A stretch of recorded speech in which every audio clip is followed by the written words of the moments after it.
आप सब लोगों का ARS न्यूज़ में खुश आमदीद। अगर आपने अभी तक हमारा चैनल सब्सक्राइब नहीं किया तो सब्सक्राइब कर लीजिए।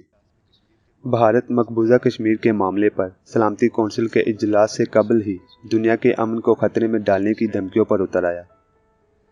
भारत की जानिब से मकबूजा कश्मीर की खसूसी हैसियत से मुतल्लिक आर्टिकल 370 को राज्यसभा में पेश किए जाने से कबल ही सदारती हुक्मनामे के जरिए ख़त्म कर दिया गया था और मकबूजा जम्मू कश्मीर और लद्दाख को दो हिस्सों में तकसीम करके भारतीय यूनियन में शामिल कर लिया था।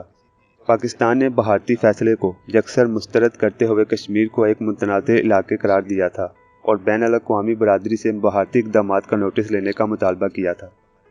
वज़ीर ख़ारजा शाह महमूद कुरैशी ने अक़वाम मुत्तहिदा की सलामती कौंसिल की सदर को ख़त लिखकर कश्मीर के मामले पर इजलास बुलाने का मुतालबा किया था।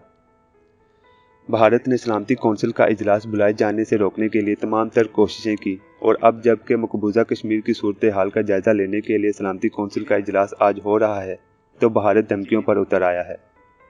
हिंदू इंतहा पसंद मोदी सरकार के वज़ीर दिफा राजनाथ सिंह ने एटमी हथियारों के पहले इस्तेमाल की पॉलिसी में तब्दीली का इशारा दे दिया। राजनाथ ने सोशल मीडिया पर जारी बयान में कहा कि भारत अब तक नो फर्स्ट यूज़ यानी पहल ना करने की पॉलिसी पर कायम रहा। मुस्तकबिल में ये क्या होगा इसका इन्हसार हालात पर है।